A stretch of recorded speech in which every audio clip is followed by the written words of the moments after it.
যেহেতু আমাদের ফেসটাকে সবসময় সবুজ রাখতে হয়, তো সেটা মাথায় রেখে আমি এখানে একটা গ্রিন কালারের একটা পুডিং কেক বানিয়ে নিয়েছি। তো কেকটা আসলে আপনাদের সাথে আমার রেসিপিটা পুরো শেয়ার করার ইচ্ছা ছিল, কিন্তু যাই হোক, একটু সমস্যার কারণে আমি পুরো রেসিপিটা শেয়ার করতে পারিনি।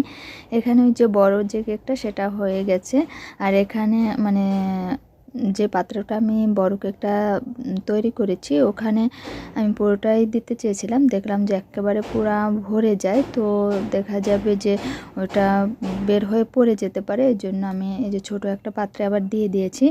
বড় পাত্র থেকে কেকটা বের করে আমি একটু রেখে দিলাম, তারপরে গিয়ে দেখি ছোট কেকটাও হয়ে গেছে। মানে এতটা অল্প সময় হবে আমি ঠিক চিন্তাই করতে পারিনি। দেখেন কালারটা কতটা সুন্দর হয়েছে, আর এই যে দেখেন ছোট যে পুডিং কেক সেটাও হয়ে গেছে। তো আমি একসাথে দুটোকে একটু মানে